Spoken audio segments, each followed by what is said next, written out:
Salve, salve, turma! Axé, espero que estejam todos e todos bem. Aqui é o professor Reinaldo, da Botânica, e hoje, dando sequência à nossa disciplina, vamos entrar no conteúdo de morfologia vegetal. Morfos vem de formologia, o estudo. Então, morfologia é o estudo da forma dos vegetais. Então, vamos estudar agora cada órgão que compõe o corpo das angiospermas, né, e estudando sua morfologia externa, a diversidade, a variedade de formas encontradas em cada tipo de órgão vegetal e também suas formas de classificação de acordo com a terminologia botânica. Beleza? Na videoaula de hoje, vamos falar sobre raízes e caules. Na sequência, teremos uma videoaula sobre folhas, outra sobre flores, depois sobre frutos e sementes, fechando o conteúdo de morfologia vegetal e da nossa disciplina. Então, vamos lá falar sobre raízes e caules hoje? Bem, na aula de tecidos vegetais, já comentei com vocês que os tecidos responsáveis pelo crescimento das plantas são os meristemas, né? E que compõem o corpo primário do vegetal são esses meristemas apicais, tanto da raiz, né, protegido pela coifa, quanto o meristema apical do caule, que dá origem às folhas, flores, frutos. E no caule também a gente encontra os meristemas axilares, nas axilas das folhas. Os caules mantêm esses tecidos meristemáticos. Então, esses dois órgãos que nós vamos falar hoje são órgãos vegetativos, as raízes e os caules, que são formados desde o início do crescimento do vegetal, do embrião, né, pela atividade desses meristemas apicais inicialmente. Mas também são os dois órgãos que têm possibilidade de ter crescimento secundário, de formar meristemas secundários, o câmbio vascular e o felogênio, que dão origem, portanto, ao xilema e floema secundários e à periderme. Né? Então, a gente só vê crescimento secundário nesses dois órgãos, caules e raízes. E primeiro, então, falar um pouco das diferenças na anatomia entre raízes e caules, né? As diferenças principalmente na disposição dos tecidos nesses órgãos, né? E do ponto de vista da análise e descrição vegetal, é interessante ressaltar que nós temos vários exemplos de caules que são subterrâneos e às vezes são confundidos com raízes. Então, por meio da análise anatômica, a gente consegue diferenciar, tá? Então vamos lá, analisando essas figuras que estão colocadas aqui.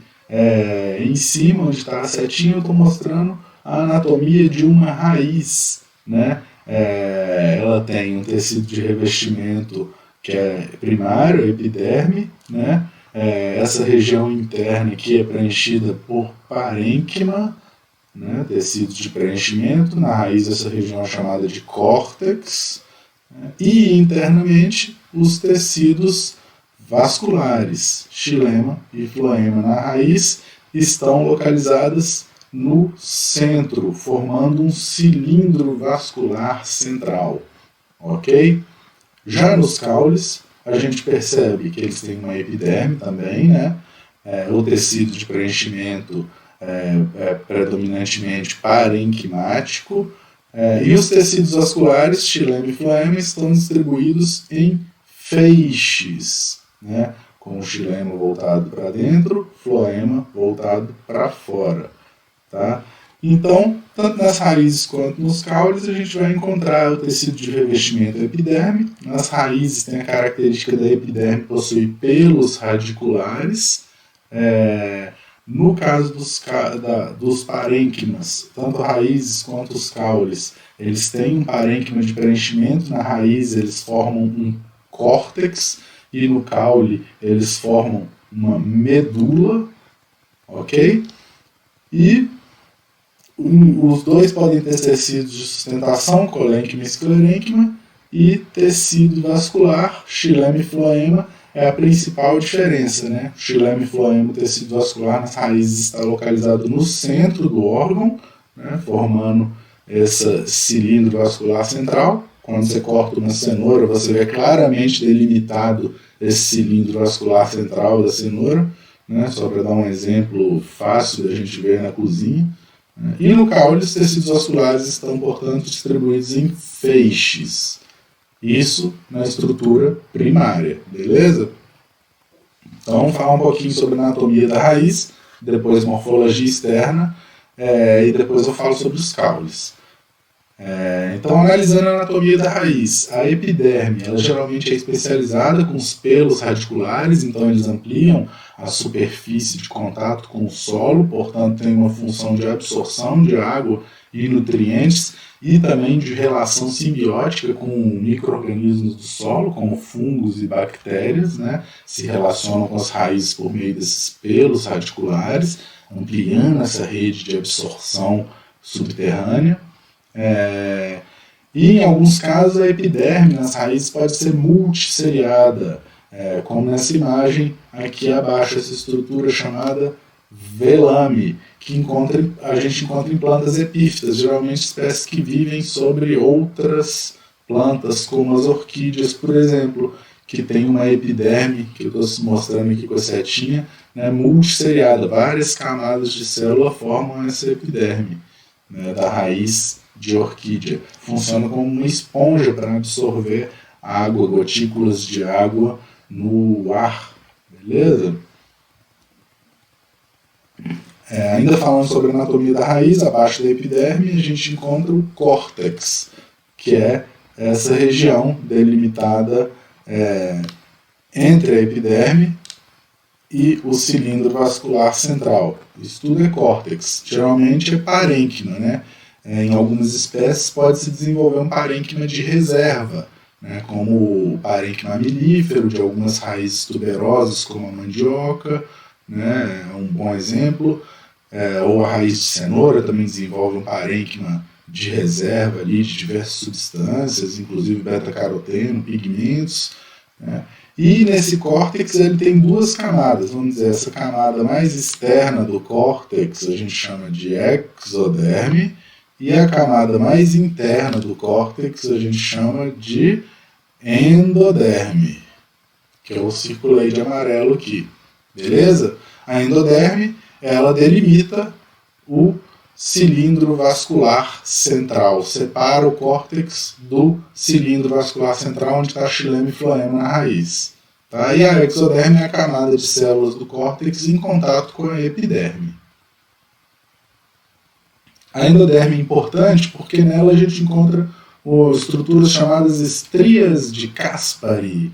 O que significa isso? Significa que na endoderme as células, como eu estou mostrando aqui, têm espessamentos de paredes, né, que são essas chamadas estrias de Caspary.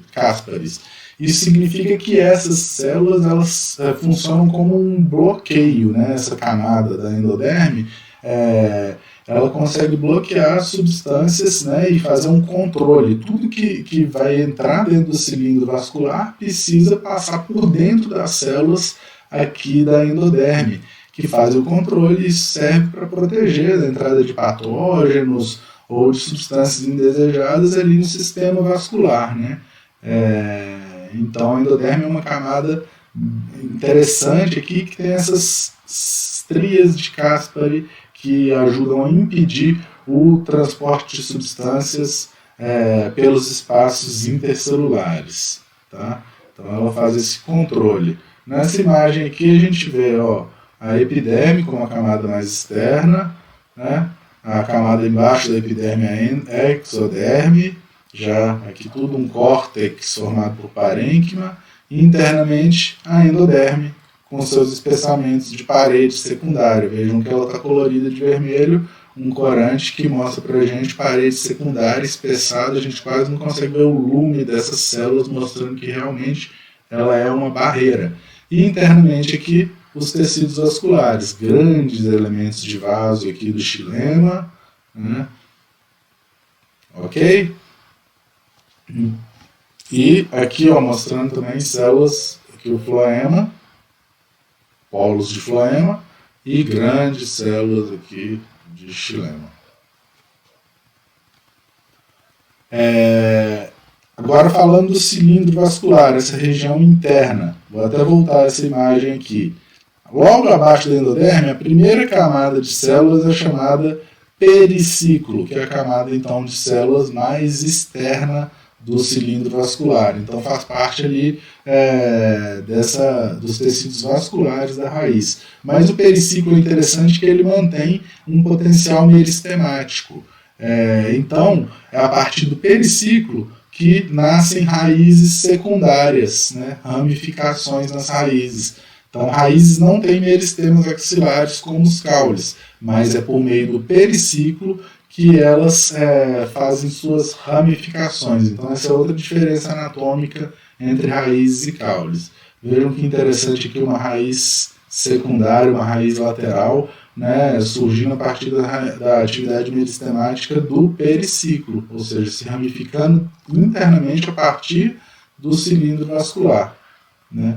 Então também é por meio do periciclo que se forma o câmbio vascular, né. Então essa camada de células logo abaixo da endoderme, chamada periciclo, ela retoma um potencial meristemático, se torna o câmbio vascular e passa a produzir xilema secundário para dentro, floema secundário para fora, formando a raiz secundária. Então, espécies que têm crescimento secundário, o periciclo se torna o câmbio vascular e a partir do câmbio vascular há uma troca, então, dos xilema e floema primários por xilema e floema secundários. Enquanto isso também o felogênio está atuando e formando feloderme, né? E a periderme, junto com o suber, aquela camada de células mais espessa, morta, né? Então, as raízes que apresentam crescimento secundário como espécies lenhosas, né, vão ter essa troca de tecidos aí no seu corpo, né? Agora falar de outras características especiais, adaptações e especializações das raízes. Então, vejam bem, nós temos exemplos de raízes parasitas, né? Temos plantas parasitas. Quem já viu essa espécie aqui, olha que interessante.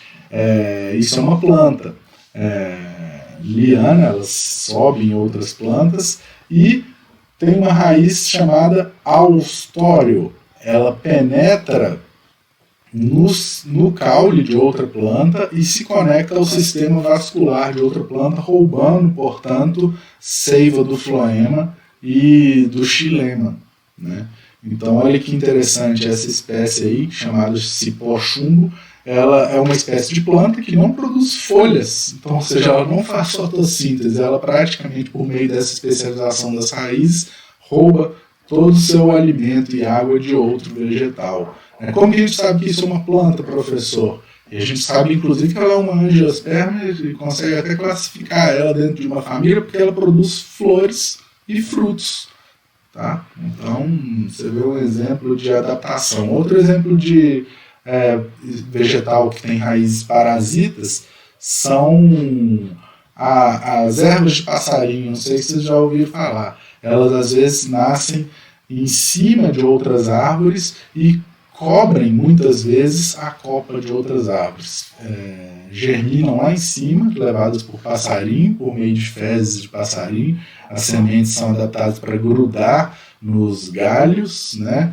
E germinam no próprio galho, já conectando suas raízes, o austório, ao sistema vascular da planta que está sendo usada ali como hospedeira. Beleza? As raízes também, como eu falei, elas têm uma íntima relação, as raízes subterrâneas, com os micro-organismos do solo. Então, as micorrizas são estruturas ali fundamentais em contato ali com as raízes, que são os fungos do solo que vivem em relação simbiótica com as raízes. Eles têm uma função importante, né, tanto associados aos pelos radiculares quanto à epiderme. Muitas vezes essas hifas de fungos podem até penetrar pelo córtex da raiz, não passa pela endoderme, mas às vezes com alguns fungos essa relação pode ser tão íntima que as hifas chegam a penetrar né, pelo córtex da raiz. E tem uma relação simbiótica no sentido de que os fungos aproveitam as secreções, né, do vegetal, das próprias raízes, e eles, por outro lado, ampliam essa rede, a superfície de contato com o solo, portanto, de absorção de água e nutrientes. Então, uma relação simbiótica aí entre as raízes e fungos, né, no caso das raízes subterrâneas. E está aí um outro grande exemplo dos impactos do uso de agrotóxicos, né, nos ambientes agrícolas, que arrasam com essa microbiota do solo, né, e, portanto, diminuindo ali a própria adaptabilidade dos vegetais nos seus processos de nutrição ali no solo, tá? Os vegetais também podem ter em suas raízes associação com bactérias simbióticas. Um exemplo são os nódulos radiculares, que podem ser encontrados principalmente em algumas famílias, principalmente as leguminosas, né? Então tem associações com bactérias fixadoras de nitrogênio do gênero Rhizobium, são capazes, portanto, de fixar nitrogênio atmosférico e disponibilizar em forma orgânica para o vegetal. Então, muito interessante também essa interação simbiótica aí com essas bactérias. E o que explica também aí, primeiro, por que as leguminosas são ricas em proteínas, né? Elas têm uma fonte maior de nitrogênio ali do solo, precisa de nitrogênio para produzir aminoácidos, para produzir proteína, né? Por isso, leguminosas são geralmente ricas em proteínas. E também por isso são usadas como adubo verde, né? Então, é uma forma de cortar leguminosas, deixar a carcaça delas, folhas e tal, palhada de feijão se decompor no solo, é devolver nitrogênio para o solo. É uma forma de adubação verde também muito usada na agricultura orgânica. Agora vamos falar mais dessa morfologia, das principais características morfológicas externas das raízes, né? Então, primeiro, as raízes geralmente são aclorofiladas, não têm a capacidade de produzir folhas. Tá? Raízes também, como eu já falei, não possuem meristemas axilares e tem como característica aí a presença de coifa e esses pelos radiculares. Né? Beleza? Então, isso para a gente pensar aí em diferenças também entre raízes e caules.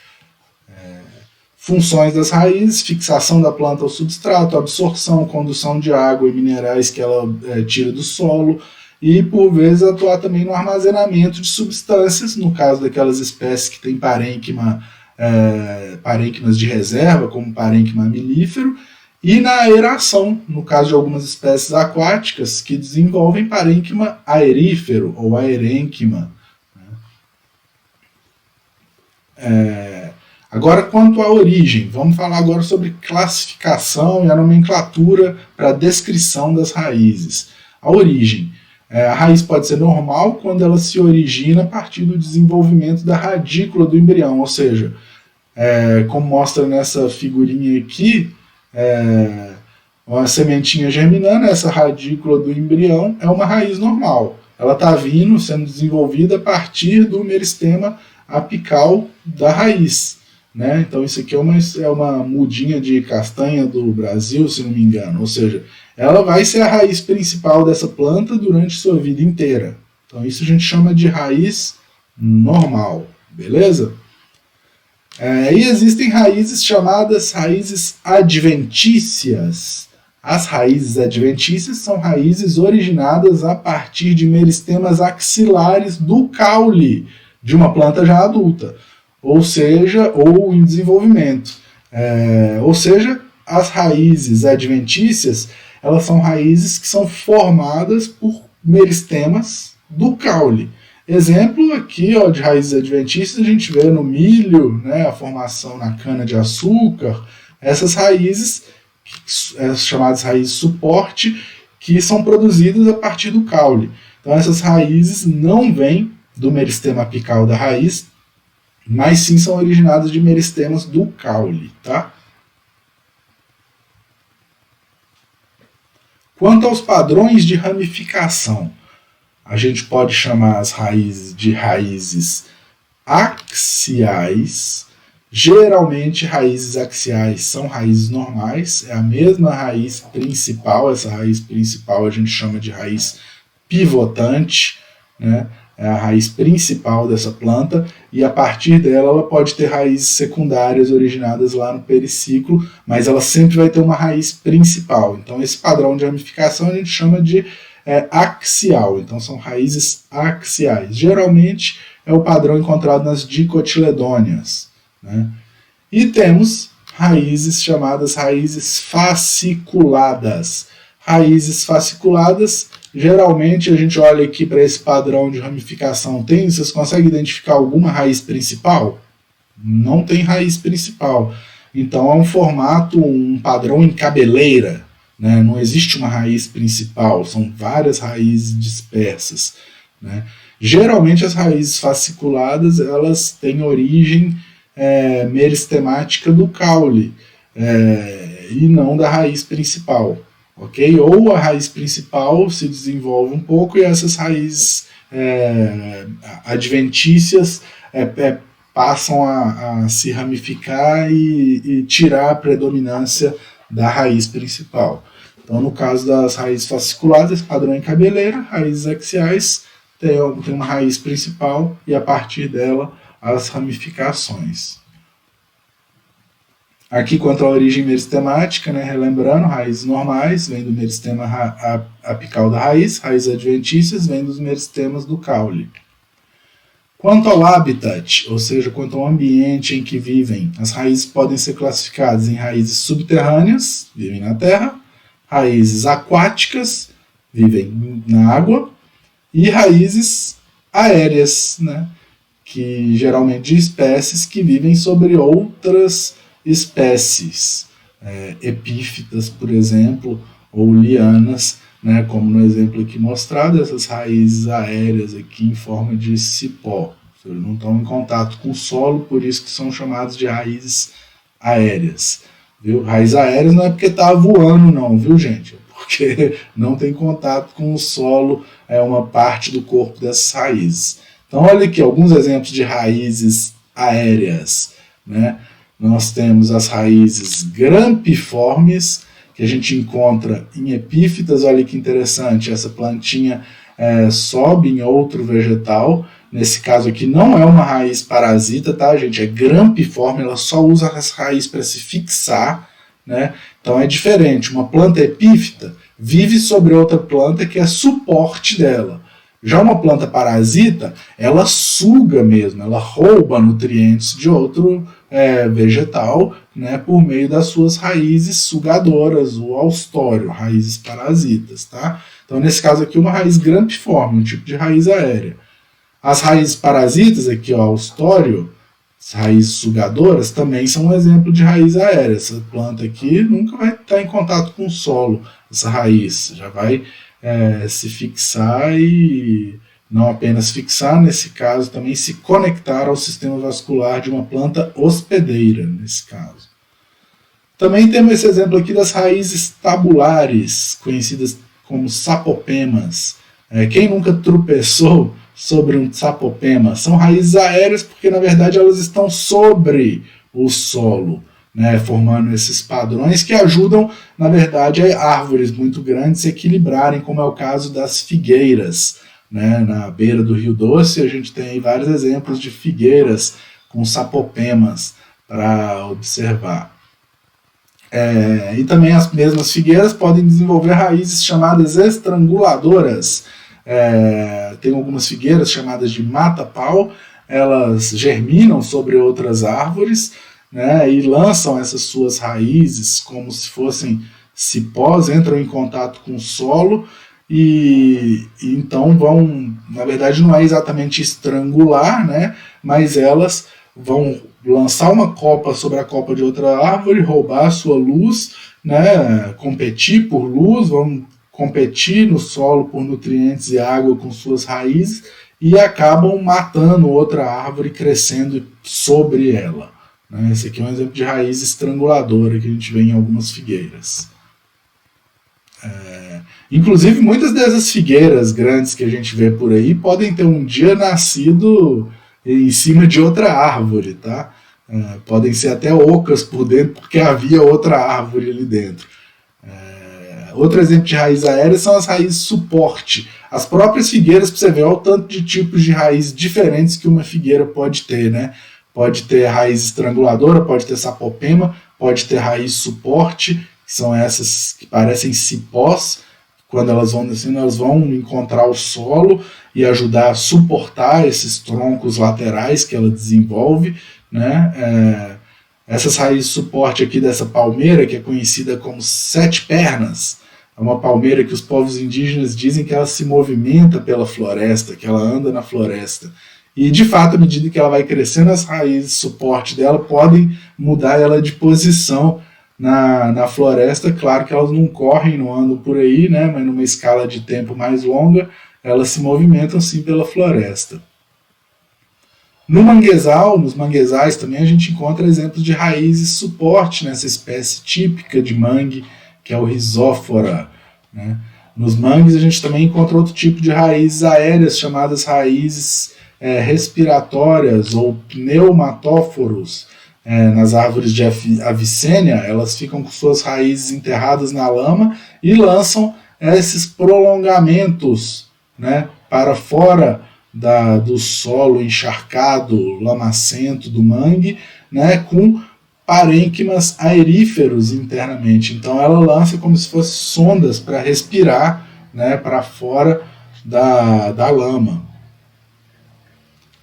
E também temos raízes aquáticas, né, em espécies que vivem em ambientes aquáticos. Geralmente as raízes aquáticas são mais finas, né, tendem a ter esse padrão fasciculado, buscando absorver nutrientes em solução, e podem desenvolver a herênquima também, né, espécies aí que têm raízes aquáticas. E do ponto de vista do uso humano, tem um tipo de raiz muito interessante, classificado aí, que vale a pena a gente ter um pouquinho de atenção, que são as raízes tuberosas. O que são raízes tuberosas? Então, raízes tuberosas são adaptadas para o armazenamento de diversas substâncias, ou seja, são raízes que têm parênquimas de reserva bem desenvolvidos e podem armazenar uma variedade de substâncias, e por isso tem um grande interesse, seja na alimentação, seja também do ponto de vista aí da fitoterapia, beleza? Então, alguns exemplos aí de alimentos vegetais que também são plantas medicinais por possuírem aí diversos princípios ativos, ou seja, de interesse alimentar e medicinal. Vejam aí alguns exemplos de raízes tuberosas. Então, a beterraba, né, um exemplo de raiz tuberosa que armazena sacarose, armazena pigmentos como a betalaína. Então, vejam bem, a raiz dela tem um parênquima muito bem desenvolvido, né? Tanto é que a gente aproveita ele na alimentação. E cadê o caule da beterraba? Olha, o caule da beterraba é restrito a essa pequena região aqui que produz as folhas, porque raiz não produz folha. Então essas folhas aqui da beterraba saem do caule.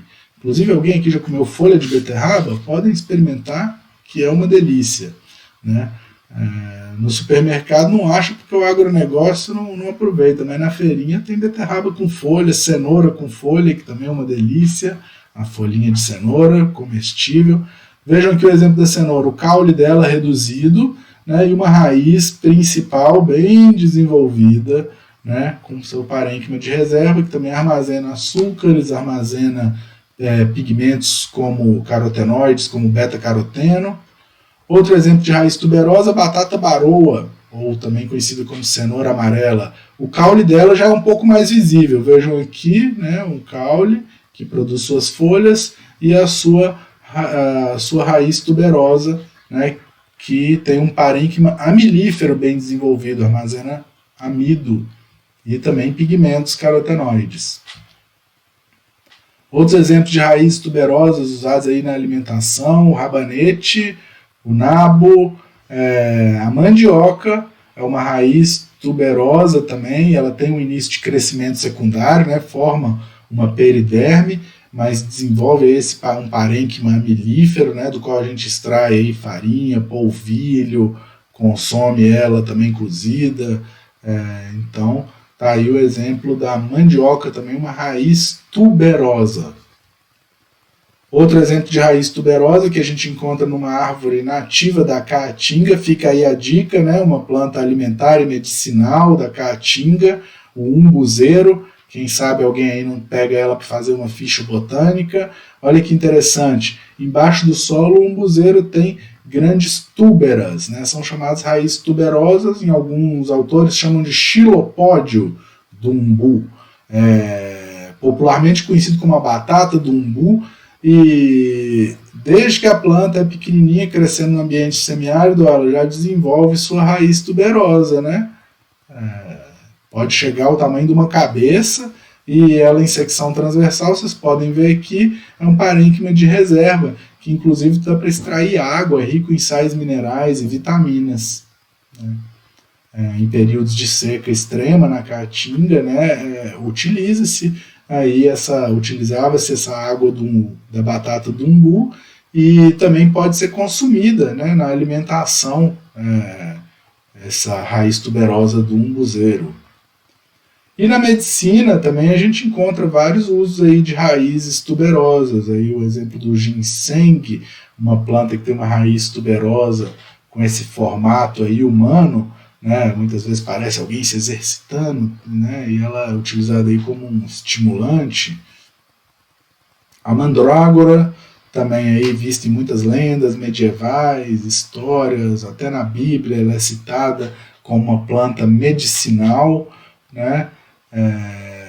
Também é um exemplo de raiz tuberosa que armazena aí princípios ativos, inclusive psicoativos.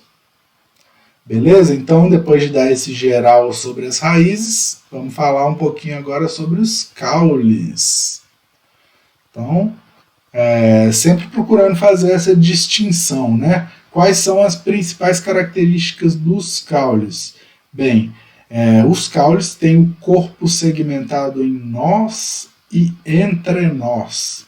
Beleza? Então, os nós são as regiões onde a gente encontra as gemas. E o que são as gemas? As gemas nada mais são do que os meristemas apical e meristemas axilares. Então, todo lugar no caule onde tem uma gema, um meristema axilar, é uma região de nó. E as regiões de alongamento do caule são chamadas de entrenó.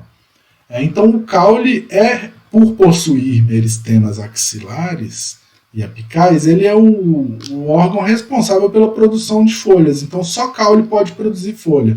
Raiz não tem gema axilar, não consegue produzir folhas nem flores, né? Então, é nos caules que vão ser produzidas as folhas e também as flores e frutos a partir das flores depois. Os caules podem ser aéreos ou subterrâneos, né? Então isso aí é uma característica bem variável, nós vamos ver. E os caules subterrâneos, eles podem ser confundidos com raízes, então a ideia também é a gente aprender essa distinção, os tipos de caules subterrâneos, para a gente não confundir com raízes, né? E lembrando sempre dessas características-chave para a distinção entre raízes e caules. Além disso, caules também não têm coifa e nem pelos radiculares, que são características das raízes. Funções dos caules, então. Eles produzem as folhas e flores e servem de suporte também para os frutos. Conduzem, né, seiva inorgânica para as partes fotossintetizantes da planta e seiva orgânica para os locais de consumo. E por vezes também o caule, no caso de caules subterrâneos, podem acumular substâncias nutritivas e água, ou seja, podem ter parênquimas de reserva também bem desenvolvidos nos caules. Tá?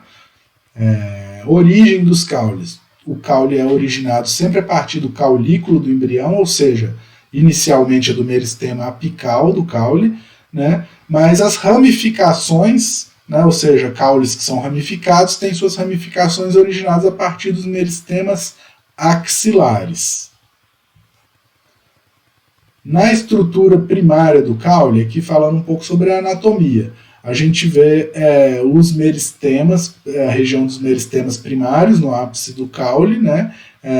Depois os meristemas primários, o meristema fundamental, que vai dar origem ao parênquima, o procâmbio, que vai dar origem aos tecidos vasculares, e a protoderme, que vai dar origem à epiderme. Então, numa estrutura comum de caule, né, normal, na estrutura primária, ele vai ter uma epiderme, né, uma medula parenquimática, e imerso nessa medula, os feixes vasculares, com xilema e floema.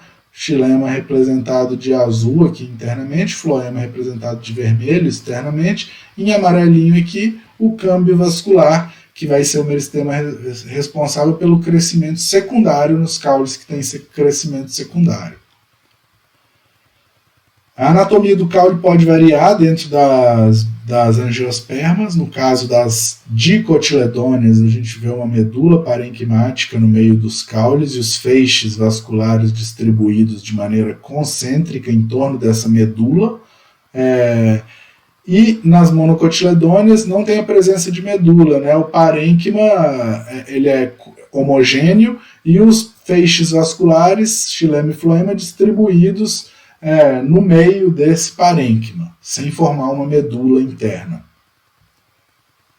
Então, relembrando, né, para reforçar essa anatomia comparada, raiz e caule, quando você vê um caule subterrâneo, ficar em dúvida se é um caule subterrâneo, se é uma raiz, tiver a possibilidade de cortar pela anatomia, você consegue distinguir, né, que a raiz, os tecidos vasculares formam um cilindro vascular central, delimitado ali pela endoderme, que vai ser a camada mais interna do córtex. Então, raiz é dividida em córtex e cilindro vascular central, onde está xilema e floema.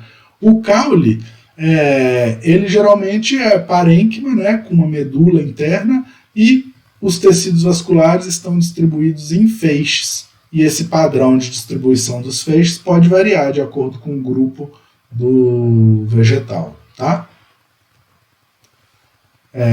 Aqui mostrando a morfologia externa do caule agora, então. Vejam bem, essas regiões de alongamento do caule são chamadas entrenós. Todas as regiões onde produzem folhas, vejam bem, aqui está saindo folha, aqui produz folha, aqui produz folhas, são regiões em que tem meristemas. Então tem gemas axilares, meristemas axilares, podem ser chamados de gemas axilares ou meristemas axilares.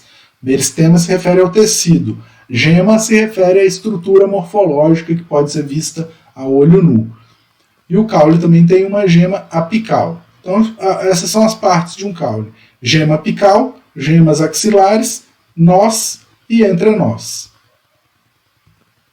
Aqui exatamente a região de um nó. Vejam o caule, né? Uma gema axilar, geralmente a gente vê bem chamar axilar porque parece uma axila, né? Onde saem ramos laterais ou uma folha, né? Então a planta sempre mantém ali uma bolinha aqui, uma estrutura com tecidos meristemáticos. Exatamente porque se quebrar esse ramo, cair essa folha no inverno, essa tem meristema aqui que é capaz de produzir outra flor, outra folha, ou até mesmo uma flor no período de floração. Tá? Então, o caule possui gemas axilares, coisa que a raiz não tem. E a gente também pode classificar as plantas quanto ao porte desse caule. Então nós temos as ervas. Ervas são plantas de pequeno porte e que têm o caule com crescimento secundário, ou até mesmo caule subterrâneo. Tá? Temos plantas que são arbustos e subarbustos, que são plantas lenhosas, ou seja, elas têm caule com crescimento secundário. Né? Os subarbustos têm até 1 metro de altura, os arbustos têm tamanho médio, aí, cerca de 5 metros de altura, podem ter até 5 metros. E tem as árvores, que geralmente são tidas como superiores a 5 metros, e tem um caule do tipo tronco. Então essa é a diferença entre árvores e arbustos. A árvore é dividida em tronco e copa, os arbustos não têm tronco, né, porque eles se ramificam desde a base, então ele não tem um tronco principal. E tem as lianas. Lianas são as espécies trepadeiras, que têm caules capazes de subir em outras plantas, né? Então são cipós, as trepadeiras. E além disso tem as epífitas, que eu já falei aqui, que são as espécies que vivem sobre outras plantas. E agora vou mostrar para vocês a diversidade morfológica de caules para a gente aprender a classificar esses diferentes tipos de caule de acordo com a nomenclatura botânica. Então, só nessa imagem aqui, como vocês podem ver, como que pode variar caules, desde caules aéreos a caules subterrâneos, com aparências distintas, funções e adaptações distintas. E aí eu vou mostrar para vocês na seguinte sequência. Primeiro eu vou mostrar os caules subterrâneos, né, que são aqueles que a gente mais tende a confundir com raízes, e aprender suas características principais e exemplos, e depois eu vou mostrar os tipos de caules aéreos, beleza? Então, vamos lá. Começando pelos rizomas. Então tá aí, rizoma é um tipo de caule subterrâneo que tem como característica ter entrenós curtos, vejam aqui seus entrenós bem curtinhos, né? E os nós, nó, entrenó, nó, entrenó, né? Bem curtinho e com crescimento horizontal no solo, beleza? Então temos rizomas comuns, como o rizoma da grama. Vocês já viram as gramíneas, né? Como uma grama, você vê, ela tem um caule subterrâneo que forma aquela rede subterrânea. Aquilo não é a raiz da grama, são caules subterrâneos chamados rizomas, né? Já tem outras espécies que desenvolvem um rizoma tuberoso, que parece, que lembra uma raiz tuberosa, mas não é raiz, é caule, né? E possuem parênquimas de reserva. Então são exemplos de rizomas tuberosos o açafrão, também conhecido como cúrcuma, né? Uma espécie indiana que tem um parênquima amilífero, mas que é capaz de armazenar curcumina, né, esse pozinho aqui de açafrão que a gente consome. Então, açafrão é um exemplo de rizoma. Você vê como que na internet vocês vão achar um tanto de gente chamando de raiz de açafrão. Não é uma raiz, isso é um caule, e do tipo rizoma. Mesma coisa o gengibre. Gengibre também muita gente chama de raiz por aí. E mesma coisa aqui, ó, entrenós e os nós. Se tem nó e entrenó, é caule. Se tem gema axilar, é caule. Olha aqui no caso do açafrão, a gema axilar dele. No caso do gengibre, uma gema axilar aqui, outra gema axilar aqui, que essas gemas axilares vão fazendo o gengibre desenvolver esses braços, essas ramificações dele, tá? E claro, ó, ele vai ter raízes também, mas são raízes adventícias, produzidas a partir dos meristemas axilares do caule. Então o gengibre também é um exemplo de rizoma, com um parênquima amilífero bem desenvolvido, contendo internamente células secretoras de gingiberina. Outro exemplo de rizoma tuberoso é a araruta. Quem aqui conhece a araruta? A araruta era uma espécie muito utilizada aqui, nativa, né, inclusive de tradição indígena, consumida tradicionalmente no país, né, mas que caiu em desuso com a chegada das farinhas industrializadas e de espécies exóticas no Brasil. Mas a araruta dá para extrair o polvilho dela, fazer a farinha, biscoito, bolo.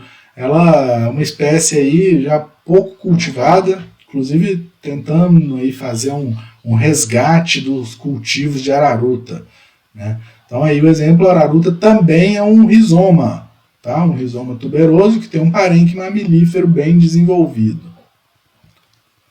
Outro tipo de caule subterrâneo é o cormo. Cormo. Isso mesmo, cormo com R é um tipo de caule subterrâneo encontrado aí em espécies como o inhame e a taioba, por exemplo, né? Eles têm entrenós curtos também, nós e entrenós curtos, que são visíveis aqui na forma de linhas, né? Como vocês podem ver nessa setinha que eu estou mostrando, né? e a partir desses nós produzem raízes adventícias. E qual que é a diferença então dos cormos para os rizomas? Os rizomas crescem lateralmente, os cormos têm crescimento vertical no solo e geralmente tem esse formato mais arredondado, tá? E também podem ser utilizados aí na alimentação, né, e na fitoterapia. Alguns exemplos aí de cormo. Então, portanto, não é raiz de inhame, não é raiz de taioba, são caules subterrâneos do tipo cormo. Outro tipo de caule subterrâneo famoso é o tubérculo, né? São várias espécies vegetais que apresentam tubérculos como exemplo de caule subterrâneo. Qual que é a característica dos tubérculos? Os tubérculos geralmente têm esse corpo mais arredondado, eles têm nós e entrenós não distinguíveis, ou seja, a gente não consegue ver claramente os nós e entrenós, mas como que a gente sabe que são caules? Porque eles geralmente têm gemas axilares por todo o corpo dele. Ou seja, se tem gemas axilares, não é raiz. Raiz só tem um meristema apical, não tem meristemas axilares. Então, quando a gente olha para uma batata inglesa, a gente vê aqueles olhinhos da batata, são meristemas axilares. Então, ela é um caule. Mesma coisa a batata doce, ela é cheia de olhinhos. Vocês já deixaram aí ela um tempo a mais na geladeira ou ali na cesta de frutas, e aí vai vendo que o olhinho da batata fica verde e germina uma nova folhinha, ela tende a germinar aqueles olhinhos, a batata ou a batata doce. Aquilo é um indício de que aquilo são meristemas axilares, então é um caule, não é raiz. Então a batata doce é um caule subterrâneo, a batata inglesa também é um caule subterrâneo do tipo tubérculo. E aqui olha que interessante, uma curiosidade, né? A batata roxa, um tubérculo que tem bem desenvolvido um parênquima mamilífero, mas que armazena antocianinas. Olha que curioso, né? Um parênquima mamilífero que tem amiloplastos armazenando grãos de amido e vacúolos armazenando antocianinas. E interessante que a gente conhece muito poucos tubérculos na nossa alimentação cotidiana, né? Devido ao processo de industrialização da alimentação e uma perda de biodiversidade, né? A gente, por exemplo, a batata roxa ou a diversidade de batatas, de tubérculos nativos, porque as papas, como se diz em espanhol, são nativas dos Andes, são nativas da América do Sul. Então, o nosso continente é o centro de diversidade de batatas no mundo, né? E mesmo no Brasil, a gente tinha uma diversidade de batatas anterior à colonização, ao processo de invasão europeia, né? E com o avanço do agronegócio após a Revolução Verde, hoje em dia a gente conhece quantas variedades de batata? Né?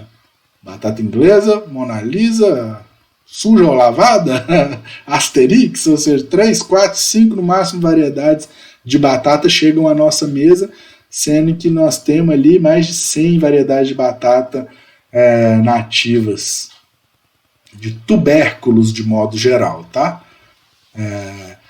Então aí a batata doce também é um exemplo de tubérculo. Quer fazer um experimento para saber se é tubérculo, é só deixar ela germinar. Você vai ver as gemas axilares dela em ação e vai ver que caule tem gema axilar, raiz não tem, né? Só caule é capaz de produzir folha. Outro exemplo de tubérculo aí que está na moda é a batata doce Yacon. Quem já ouviu falar, já deve ter visto aí no supermercado, cara pra danar, né? Ela é nativa dos Andes também, tem sido vendida aí como uma insulina natural, por ter propriedades antidiabéticas, através de seus frutoligosacarídeos, tem sido recomendada aí no apoio aí a controlar a pressão alta, pode ser consumida tanto in natura, ela tem uma consistência que lembra a pera, né? Ela é docinha, e também dá para bater ela no suco, né? Fazer ela bater com suco verde ou até mesmo crua. Ela também é um exemplo de tubérculo. E só para não mostrar uma exceção para vocês, né? Todos os tubérculos, quase todos os tubérculos são subterrâneos. Mas temos um exemplo de tubérculo aéreo. Olha que curioso, um tubérculo do caramuela, ou cará do ar. Quem já viu aí caramuela, cará do ar? É uma planta trepadeira Então ela tem um tipo de caule, que é esse caule volúvel, trepador dela, mas ela, nos seus nós, ela também produz esse tipo de caule, que é um tubérculo. Olha que interessante. Como que eu sei que isso é um tubérculo, não é um fruto, professor? Você corta ele, ele não tem semente. Fruto tem semente. Você olha a superfície dele, ele é cheio de olhinho. Quando ele cai no solo, inclusive, cada olhinho desse você pode cortar uma parte, você consegue fazer uma muda dela. Ou seja, se tem meristemas axilares distribuídos sobre esse corpo, tem um parênquima mamilífero bem desenvolvido internamente, é um tubérculo. A diferença é que esse é um tubérculo aéreo e a maioria dos tubérculos é subterrâneo. Tudo que você faz com batata, você pode fazer com caramoela ou caradoá. Pode comer frito, assado, cozido e é uma delícia. Outro tipo de caule subterrâneo são os bulbos. Tem vários tipos de bulbos e alguns a gente usa aí no cotidiano, né? Seja na alimentação, né? Por tradições alimentares, como a cebola e o alho, a cebolinha, seja também porque eles têm um interesse, né? Um potencial terapêutico interessante, princípios ativos. Então tá aqui, ó, o exemplo da cebola é um tipo de bulbo tunicado. Qual que é a característica? Olha só, ele tem um prato, é um caule achatado. Isso aqui é o caule da cebola. Desse caule, os nós produzem raízes axilares, ou seja, raízes adventícias dos meristemas axilares. E aqui está a gema, o meristema apical do caule. É bem o miolinho da cebola, ó, bem aqui. E essa gema, o meristema apical, é protegido pelas túnicas. As túnicas são folhas modificadas que formam essa grande estrutura, com os catáfilos ou túnicas externas, que são essas formadas por células mortas da casquinha da cebola, e essas outras mais suculentas internamente, cheias de secreção, né, que a gente utiliza na alimentação. Então essa estrutura toda a gente chama de bulbo tunicado, porque tem várias túnicas protegendo o meristema apical deste caule. Outro tipo de bulbo é o alho. Cada dente de alho é um bulbo, que a gente chama de bulbo sólido. Né? E o conjunto, a cabeça de alho, né, no conjunto de vários bulbos sólidos, a gente chama de bulbo composto. Né? Então, aqui o alho é um exemplo de bulbo. Você também pode ver que ele é um caule porque ele é capaz de germinar. Ó. Cada dente de alho pode gerar uma nova plantinha de alho. Ele tem um meristema apical próprio. Né? Aí o alho poró, outro exemplo de bulbo. A própria cebolinha desenvolve um bulbo bem pequenininho. Né? A família dos lírios também desenvolve bulbos, só que aí são diferentes, chamados de bulbos escamosos. Né? Então tem vários tipos de bulbo também, como exemplos de caules subterrâneos. E agora eu vou passar para os caules aéreos. Tá? Vamos classificar agora os caules aéreos. O primeiro que eu vou mostrar agora é o colmo. Então vejam só, né, nós temos um tipo de caule subterrâneo chamado cormo, ou cormo, dependendo do seu sotaque, né, que é o tipo do inhame, um tipo de caule subterrâneo. E temos o colmo, com L, ou colmo, né, que é o tipo de caule da cana-de-açúcar. Qual que é a característica do colmo? Eles são caules aéreos, têm nós e entrenós bem visíveis, nesse formato de anel. Então o povo fala mesmo naturalmente, é o nó da cana, e é nesses nós onde a gente tem os meristemas axilares que produzem as folhas da cana de açúcar. Outros exemplos de espécies que têm colmos, aí tem dois tipos de colmo: colmo cheio, que são os colmos que têm armazenamento de substâncias, no caso da cana de açúcar, do milho, do sorgo, de alguns capins usados aí na alimentação animal, né? E tem o exemplo dos colmos ocos. Colmo oco, um exemplo clássico é o bambu, beleza? Também é um tipo de colmo. Temos aí outro tipo de caule aéreo, as hastes. As hastes são caules aéreos clorofilados, então são verdes e flexíveis. Né? Então, geralmente é o tipo de caule das plantas herbáceas, das ervas, das plantinhas de pequeno porte, que às vezes tem só crescimento primário, ou muitas vezes essas hastes desenvolvem um pequeno crescimento secundário, né? Então, como exemplo, a maior parte dessas ervas medicinais e alimentares aí de horta, né? Agrião, um exemplo como uma haste, que inclusive a gente consome, espinafre, né?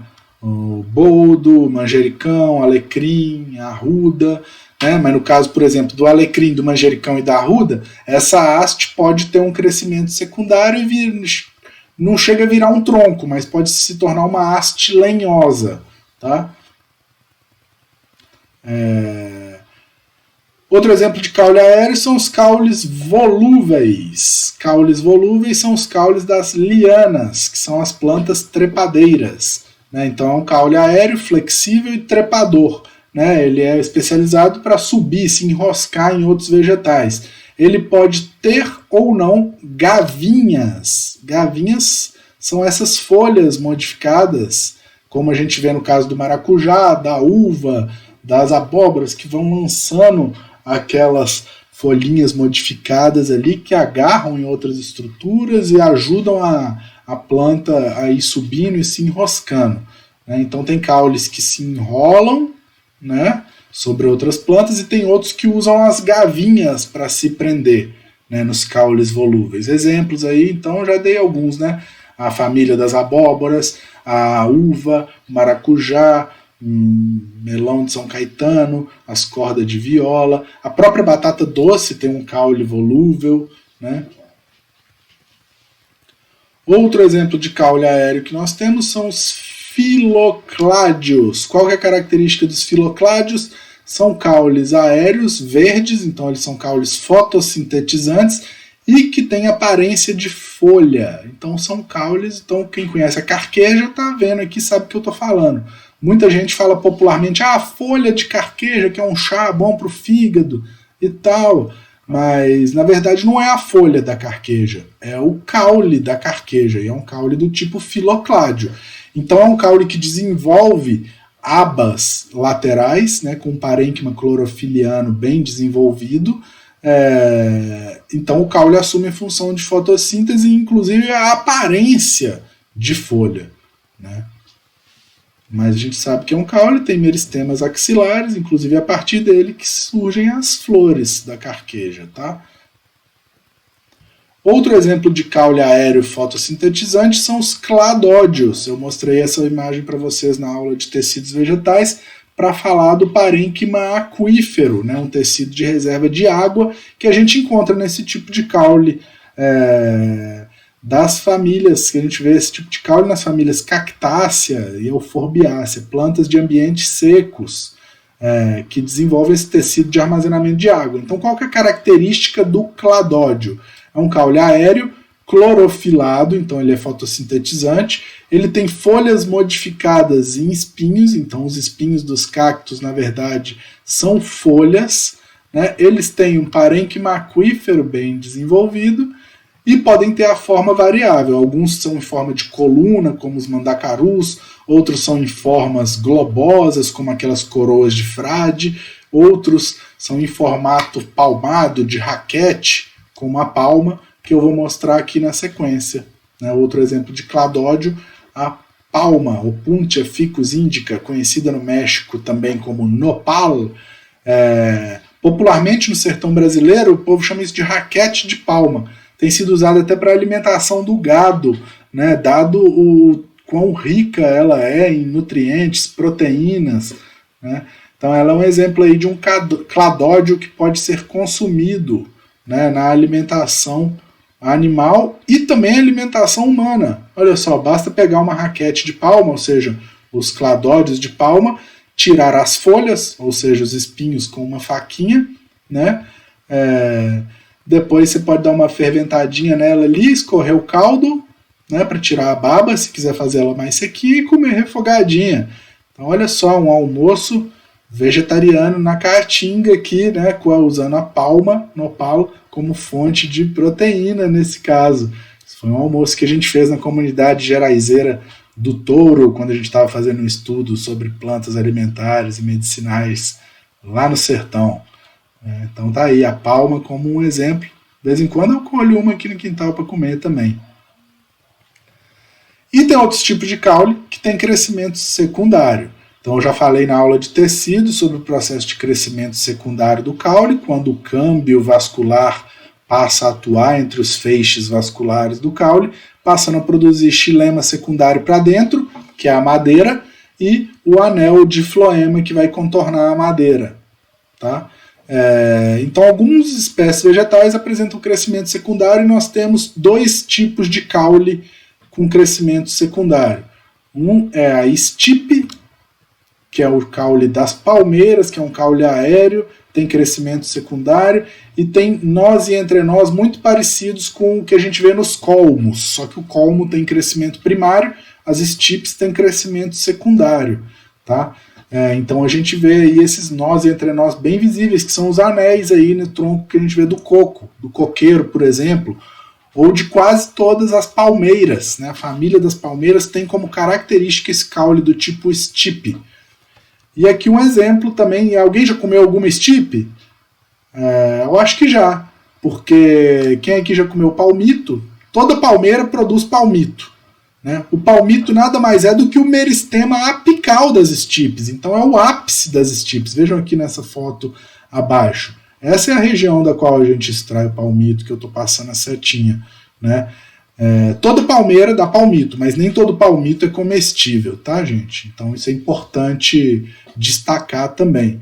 E quando a gente come palmito, então a gente está comendo, que tecido é esse? É o meristema apical de uma estipe de uma palmeira. Tá? E aqui, outro tipo de caule com crescimento secundário que a gente tem são os troncos. Sim, geralmente as árvores de grande porte apresentam tronco. Então, característica, o tronco é aéreo, tem crescimento secundário e é lenhoso. Então, é um tipo de caule aí, acho que dispensa apresentação, porque todo mundo conhece, é só olhar para uma árvore. Tá? E como exemplo, né, de uso das cascas de tronco, alguém aqui já comeu algum tronco? Primeira boa pergunta, né? Já comeu ou fez uso de algum tronco, além de abraçar, que faz muito bem para a saúde, inclusive, comprovado pela ciência, né? Mas a gente consome alguns troncos na alimentação, mas especialmente a casca deles, porque madeira não dá para comer, né? O xilema secundário ninguém come, né? Madeira tem outros usos, a gente aproveita ela para outras utilidades, né? Mas não para comer. Mas a casca dos troncos a gente faz uso. Por exemplo, a canela. A canela é um exemplo de casca de tronco que a gente consome na alimentação. Ou seja, é a periderme, é o suber. Né? Falando qual tecido, é o suber, é a periderme do tronco da árvore de canela. A gente utiliza na alimentação, por exemplo, ou na medicina popular. Né? Aqui outros exemplos de cascas aí de tronco utilizadas para fins medicinais, né? Como o angico vermelho, um bom cicatrizante, ou mangue, tem as suas cascas aí ricas em taninos, podem ser usadas aí como cicatrizantes e também para curtir panelas de barro, né? Ou aí o exemplo da casca de barbatimão, casca da aroeira, também aí ricas em taninos, né? A casca da imburana vermelha, a casca da imburana de cheiro, a casca da imburana de cheiro, inclusive, pode ser usada para curtir cachaça, né? As famosas cachaças de Salinas são curtidas em tonéis de imburana, né? Aí o exemplo do ipê roxo, que sua casca aí tem sido estudada aí também no combate a tipos de câncer, né? Encontrado princípios ativos interessantes. A copaíba também, cuja casca é utilizada na medicina popular, né? E alguns cipós também podem ser utilizados aí como recurso medicinal. Um exemplo aí, o cipó escada de macaco, do gênero Bauhinia. Vejam só como a anatomia dele parece uma escada de macaco. Em alguns lugares falam-se que parece também uma coluna vertebral, por isso o povo indica ele para dores na coluna, garrafada de cipó escada de macaco ou chá. E não é que a planta tem princípios ativos, aí analgésicos, anti-inflamatórios mesmo, né? O conhecimento popular já sabia isso de outra forma, né? E outras cascas de tronco também utilizadas como recurso medicinal, interessante aí para citar a jurema, Jurema de caboclo, Jurema mimosa hostilis, uma planta nativa da Caatinga, né, que contém DMT em sua casca, utilizada para fazer garrafadas, usada em rituais religiosos indígenas e também de povos de religiões de matriz africana. A jurema é muito utilizada como um psicoativo, nesse caso enteógeno, né? E outro exemplo também, de um cipó, né? O Banisteriopsis capi, que é o mariri, ou jagube, né? Utilizado no preparo em combinação com a folha da chacrona. Esse cipó utilizado para o preparo da ayahuasca, uma bebida tradicional aí indígena, também com poderes psicoativos e propriedades medicinais das mais diversas, já tem sido muito estudada e utilizada em tradições indígenas e também em religiões como União do Vegetal, Santo Daime, ou seja, faz parte aí também da nossa flora esse uso terapêutico aí dos vegetais. Então, dando um panorama geral na aula de hoje, nós vimos aí características anatômicas, morfológicas e a diversidade que existe entre raízes e caules. Vimos diferenças morfológicas e anatômicas entre raízes de caules e aprendemos a classificar essa variedade de raízes e caules usando terminologia botânica.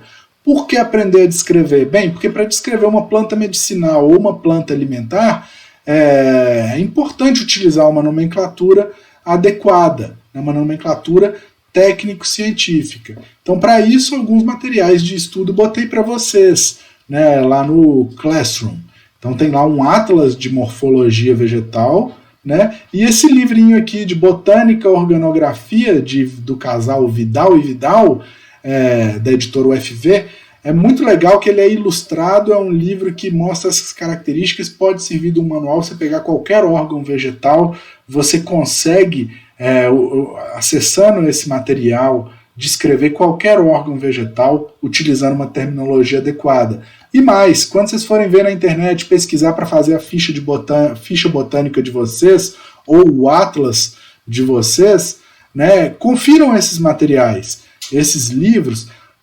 Na internet, quando a gente copia, às vezes, de outros sites, vem muita informação equivocada, seja sobre a identificação ou nome científico, famílias das plantas, mas também sobre a descrição. Fala-se muita bobagem, confunde raízes e caules, né? Ou seja, não usam a terminologia adequada. Então, o exercício da ficha botânica e dos atlas é para vocês aproveitarem. Então, peguem esse material do livro de botânica e organografia, que nós vamos usar para todas as aulas de morfologia até agora, né? A cada semana eu vou lançando uma aula, a próxima vai ser sobre folhas, e consultem esse material para fazer a ficha e o atlas de vocês, é o que eu recomendo, e para também ir acompanhando essas aulas melhor.